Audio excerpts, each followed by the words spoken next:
Welcome back, everyone. We're here today on episode 2353 of the Cabral Concept. We're going to be going through our Cabral house calls this weekend, as always, answering our community's questions. We've got 6 questions lined up for us today. I can't wait. I'm sure they are absolutely fantastic. I know that there's a lot of people out there looking for answers to their wellness, their weight, their aging-based issues, and we're going to do our best today to help those people. So I love always being able to share my insights from simply doing this for now, I'd say close to 3 decades, almost not quite 30 years, but it's been some time. We've seen hundreds of thousands of people in our practice, and it's my job simply to share not only what the science says, but what I've seen work in the real world as well. So that's what we do. I don't do any prep work for these questions. I simply open up the document that the team sends over each and every week. I have such an amazing team. They make all of this happen. And again, I'm thankful for you. I'm thank you for you tuning into the show, leaving reviews, and just supporting the overall mission that we're on, which for IHP is to put a health coach in every home. That's the truth. And then for Equal Life, it's to be able to develop and implement the protocols that actually work for real people looking to get results based on science as well. All right, so that's that. Let's dive into the questions. First question today is from Anonymous. Anonymous says, thanks so much for your for taking questions on your show. I love hearing other people's get their answers and learning while I listen. I heard on a previous show that fine lines or wrinkles around the mouth area is not a result of aging, but from other causes. I'm only 47, and I've recently, within the last 2 years, noticed a significant increase in vertical lines around both my upper and lower lips. Is this from nutrient deficiencies or something else? I did the Big 5 labs. I've been working with an Equal Life IHP, and I've been using your products now for 8 months. I was hoping the increased nutrition plus protocols I've completed, the detox, CBO, parasite, and heavy metals would have helped the lines, but they get more noticeable. Is there any way to get these to go away, or can I only hope to keep them from getting worse? Thank you so much for your help. All right, so happy to help with this answer. As we age, we start to lose elasticity in our skin. We also don't produce as much collagen. We also start to become a little bit dehydrated in these facial tissues as well. We don't look as plump, right? So what happens is the skin begins to look indented or a little saggy, or can even have fine lines. When we see fine lines around the mouth, we are typically thinking the person is in more of a catabolic state. We see this far more often with a Vata body type than we do a Kapha body type. So Anonymous, my thought process around this, which is typically the case, someone has lost too much weight. They are exercising too much. They are overdoing it too much. They are not eating enough carbohydrates. Their body is depleted and their face is showing it. So, and again, you can even see it like to a small degree whenever a fitness competitor or a bodybuilder diets down for a show, their face looks more sunken in. Now, again, I know you're talking about the fine lines and I know exactly what you're talking about. What I would say is this, you've done most of the protocols, which is great. So now just make sure you're doing a smoothie a day with the daily nutritional support, and you're adding some of the daily fruit and vegetable blend if you choose, but definitely add in the immunity protocol, which is your zinc, your vitamin C, your vitamin D. You need that for skin turnover. Then you'll probably want to add in advanced collagen support. No doubt about it, I would add that. And then just make sure you're getting enough protein, so about minimum half your body weight in actual grams per day. If you weigh 140 pounds, get in 70 grams of protein per day. Make sure you're not too catabolic, okay? Then make sure you get enough total calories and that you're not continuing to lose more weight, which can make the face more sunken in. There's less flesh, there's less plumpness to the face, all right? So try that first and then let us know, all right? That's worked wonders for many, many people. All right. Wendy's up next. And then, of course, hydrate your face. I'm always trying to get more. I know the question's over, but I'm always trying to add more and more. Make sure you're not dehydrated. Really, really important. Get enough electrolytes, etc. All right, Wendy's up. Hi, Dr. Stephen Cabral. Can I ask if EMS training is beneficial for weight loss, especially for people over 45 years old? Doing lots of high-intensity activities may be not suitable for people age 45 and above. Yeah, you know, I've actually chatted about this a number of times. I'm trying to see if I can find it in the podcast. I always recommend going to stephencabral.com / podcasts, and then clicking on the right-hand orange button that says Training Thursday, because you do not want to overdo it if you're more fatigued, exhausted, etc. However, you still have to do resistance-based training. So if you've read my book, The Rain Barrel Effect, definitely look at the workout programs I put in there. It's just the samples, 2 to 3 days a week of strength training, then get in your walking or your cardio elsewhere. But you need to make sure that you're adding load tension to your muscles and bones to not only help with metabolism and muscle tone, but strength, but also osteoporosis. So you can't stop that. You just might not do the same level of volume as maybe when you were younger, but you still need the exercises. So yes, I don't agree. I agree that probably don't maybe need HIIT workouts or boot camps, but look into the Metcon workouts that I talked about on my podcast and check out the workouts that are free inside of the iBone-based app. You'll be able to follow one of those for sure, and then you'll be able to work your way up from beginner to intermediate to advanced if you'd like. In terms of electromuscle stimulation, that's what EMS stands for. There's some level of validity to that. There's no doubt about it. Is it enough to give you the results you're looking for? The answer is no. Those actually give you the best results while in conjunction with some type of strength training, isometric training, etc. So no, it's not going to give you the bone density that you're looking for. It's not going to give you the muscle tone, et cetera, that you're looking for. There's validity to it. I'm not saying there isn't. It can stimulate the muscles. It does stimulate the muscles. But if you're looking to, burn body fat, et cetera, there's no way around it. We need to increase the exercise on the body, but also look at my podcast on hermetic stressors. You don't want to do more than your body can recover from, but you want to do as much as your body can recover from and just a little bit more to make that body just a bit stronger. So definitely check out my podcast on hermetic stressors as well. Metcon workouts. If you can ever not find a podcast by searching it at stephencabral.com/podcast, just go to cabralsupportgroup.com, ask where to find the podcast. The amazing Michelle or Daniel will share with you where to find it. All right. Paloma is up next. Thank you so much and your team for all your hard work every single day. Thank you, Paloma. Appreciate that. I was wondering whether some PMS symptoms are normal or does it always indicate a hormonal imbalance? That's a great question. So I've done many, many podcasts on PMS, hormonal imbalances, PCOS, estrogen dominance, you name it. I've done a lab case study on it. I've done podcasts on it. You can find my hormone podcast by going to stephencabral.com/podcast. Scroll through all the fun-looking images at the top. Click on the one that says hormones. Believe me, you will learn everything that you need to about your hormones. If you ever really want to get deep, though, on rebalancing your hormones, definitely go to stephencabral.com/courses. There's a course on rebalancing female hormones there. There's also one on thyroid. There's one on digestion as well. All right? Definitely check those out. Okay, so is some level of PMS symptoms normal or does it always indicate a hormonal imbalance? It's a great question, and it is degrees of intensity and degrees of symptoms. Meaning like, okay, let's say that during the first few days of your cycle, you're just kind of a little less energy. You're just kind of feeling like your body's building back up. Normal, like not abnormal. You should not affect your daily life, but you feel like there's a slight difference. That's not abnormal because there is. You are low on estrogen and progesterone, and estrogen is beginning to climb. Okay. So do you feel great between days like 5 and let's say 14? And you start to feel better as estrogen's improving? Yeah, you should, right?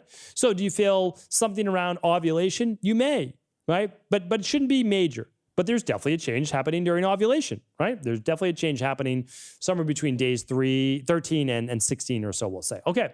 Then days 19, 20, or 21, do you start to feel a little, maybe some mild bloating or some mild temperature dysregulation, or you get like one pimple, or you feel like you didn't get your best night's sleep? Right? Like mild symptoms don't necessarily need to be worked on if they are not greatly affecting your life, right? Like that's how I look at it. We don't need to make as they say, mountain out of a molehill, right? But we do if we see a progressive nature with this. All of a sudden, Yeah, you feel pretty lethargic for the first week of your menstrual cycle. Then the last week, you feel tired again. But now you've got real bloating, you've got some acne, you've got some low mood, you've got some irritability. That is when we need to really begin to work on it. But again, don't wait for it to get there. If it's starting to progress, you see a pattern happening over your 2-3 cycles before that, we need to run that stress, mood, and metabolism on days 19, 20, or 21, about 7 days or so before you get your cycle. Really important so that we get to the bottom of it and we start to rebalance the body. All right. Ideally, run the big 5, but if not, run that one lab, which is the stress, mood, and metabolism. All labs can be found at stevencabral.com/labs or with your local integrative health practitioner level 2. Paloma's up next. Again, she says, me again. I once asked you whether you thought cardio was necessary if I got my 10,000 steps every day, plus 4 days a week of resistance training with bands and free weights, and you said it wasn't. I'm a 25-year-old Vata, so I don't like doing a lot of cardio because I lose muscle very easily. You've been speaking a lot about cardio recently, so I'm wondering whether your answer would be different now. I don't have a lot of free time, so implementing some jogging or biking would mean taking out 1 or 2 days of resistance training. All right, so good question, and very rarely do I change my mind. I leave my mind open to all possibilities, but usually it's an add-on, not a change into my mind. And the reason is that, and I was just sharing this, I was on an integrative health practitioner. We do a live call with myself twice a month. And I'm not usually changing my mind. And the reason is that I'm not making stuff up. Like, that's the thing. It's like, oh, you see all these carnivore-based people saying, well, I used to only eat meat, but now I eat some fruit. Well, now I also eat some honey. Now I drink some raw. It's crazy, right? Because they're making stuff up. Like, that's the thing. It's like they're just creating a marketing plan. Like, it's a marketing company. Here's the thing, though. If you base your knowledge on 6,000 years of Ayurvedic medicine, 3,000 plus years of traditional Chinese medicine, a couple hundred years of bioregulatory medicine and naturopathy, and then state-of-the-art science and lab testing, you don't have to make things up. You simply don't give recommendations that we don't know enough about yet. So when you asked me, you said you're someone that's already getting 10,000 steps a day, doing weight training 4 times a week, you're a Vata body type, and you lose muscle easily. It's the same answer, right? Because you're someone that's more catabolic. You're someone that loses weight more easily. You don't need to do a lot of cardio. Your 10,000 steps a day is cardio for you. Now, again, my answer wouldn't change. A Kapha says to me, I do 10,000 steps a day, resistance training 4 times a week. I can't seem to lose the weight. What should I do? I would replace 1, maybe 2 of those days of resistance training with cardio. This person might be 220 pounds, has plenty of body mass. I'm going to keep the resistance training on Monday, Wednesday, Friday, or Monday, Thursday. I'm going to add in 2 to 3 days of cardio, and I'm going to get better results. That's the bottom line. Now, once they get the results, I might add in other things, but that's the truth. Like, I want them, I might even split it, 20 minutes resistance training, 30 minutes cardio. And then I can still get my 3 resistance training in that I want as my minimum, right? So, like, I can play with it a bit. For you, though, no, you're doing great. So my answer hasn't changed. But yes, cardiovascular, there is a huge benefit to it. And I keep talking about it because I just, again, it's important. People are forgetting about it. It's not the best thing for body transformation, but certainly for someone that is looking to balance blood sugar and improve overall, again, heart and lung function, you need to add it in. Really important. All right. Yeah, I could go on and on. I already have before, so I won't talk about telomere length and longevity, etc. All right, Tina's up. Tina says, first off, thank you for all your team do.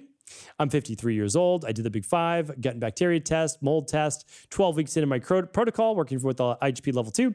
I did the 14-day functional medicine detox. I'm 8 weeks into the CBO protocol. Just finished the intestinal cleanse. Did a parasite cleanse and liver flush. My morning cortisol is very low, and my evening is very high. Thyroid was a little high. I've been taking supplements to support my hormones, and I've been doing the deep sleep protocol because I was experiencing really bad insomnia. I still continue to wake up at least 4 times a night. I'm very thirsty, wake up startled, wake up starving, and of course, then I have to go to the bathroom because I've been drinking. I've been doing the deep sleep protocol. I've been wearing blue blockers before bed. I recently bought a Leaf device because my HRV is very, very low. On average, my number is 16. I also still have very bad Raynaud's. My fingertips go numb and purple. I also have this scab in my nose that clears up but then comes back quickly. TPO antibodies are 32, which is very, very low. Any suggestions on what I could be doing? Is my rain barrel full? Do I need to keep doing functional medicine detoxes? Could it be Lyme? Thank you. Okay. Got it. I've got the full workup. I mean, I feel like I'm good to go. So, since there's sleep issues, you wake up 4 times a night, you've got Raynaud's, you've got a low HRV, there is a chronic stress on your body. All right. So you've done so many great things for the gut. We need to work out, what is this chronic stress? Is it, meaning like emotional-based trauma? Is there something there? Is there autoimmune-based? Is it heavy metal-based? Is it viral-based? Most likely not, right? What else could it be? It could be potentially Lyme. It could be potentially mold. Maybe, but maybe not as well, because you've already done so many great things. And after you do your CBO, you're going to do your mold protocol. So you're kind of like 8 weeks into the program. So you're only 2 months in. I mean, you still have time to go. But what I'm recommending is more rest. So I know you're tracking a lot of things, which is amazing. Please make sure you track your deep sleep and your REM sleep and listen to my podcast on that. 2 hours of REM sleep or more, 1.5 hours of deep sleep or more. You can use an Oura Ring. You can use any of your other favorite devices. The BioStrap's great. There's a lot of great ones out there. Okay. We need to make sure we're getting enough nutrition, enough sleep, not overdoing exercise, reducing stress.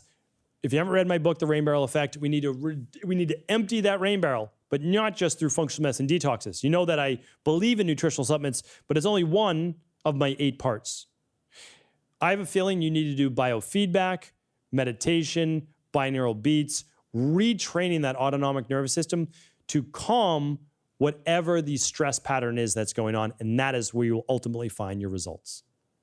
All right, one more question today from Ryan. Ryan says, hey, Doc Cabral, wanted to ask a question regarding Graves' disease versus Hashimoto's. When testing thyroid antibodies, I recently heard Amy Myers say TSH receptor antibodies is more telling of Graves, and thyroid peroxidase and thyroglobulin markers are more telling for Hashimoto's. I wanted your thoughts on this, as I am testing these markers every few months in conjunction with near daily red light therapy exposure to thyroid. I did see a reduction in TPO antibodies from about 158 in the last year to 45 this past February. So it's cool to think that it may be lower due to that exposure.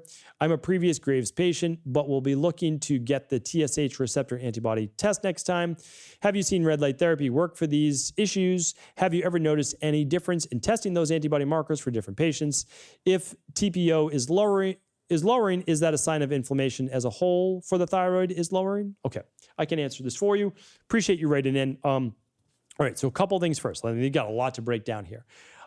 First, I have to give you my disclaimer. I haven't done it yet on the podcast, but I can't provide any medical advice, medical treatment plans, medical diagnosis, or medical cures. I'm here to help you get to the underlying root cause. All right, so first of all, I think Amy Myers is great. She's fantastic. So no, anything I say is nowhere in a reflection on her by the slightest. We can just have maybe different opinions, but also I didn't hear what she said. So again, I can't make any judgment on that.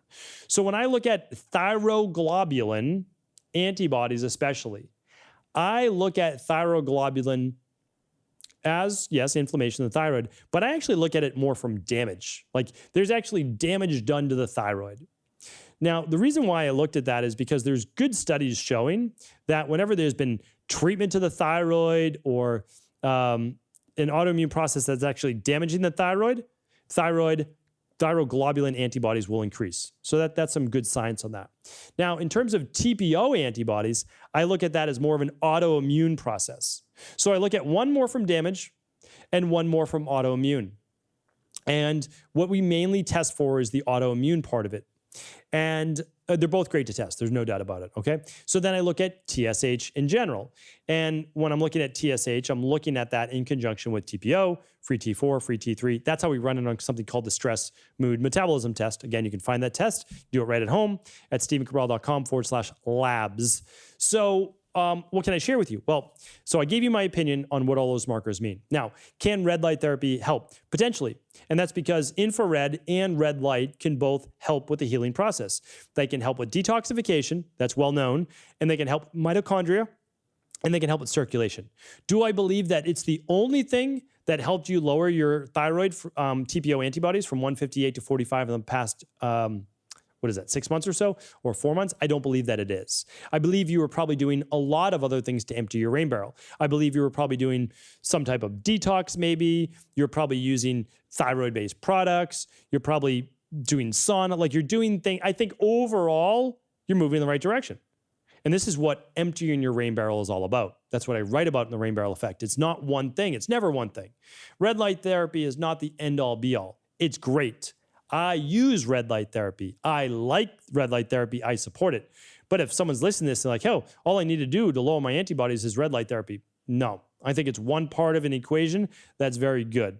We don't use it with most of our people just because there's an expense to it, but I do think it's great. Okay, so that's my advice. And then the last part is TPO. When basically, I think you said, if you're lowering TPO, does it show less inflammation? And I would say, yeah, I think you're on the right track with that thinking.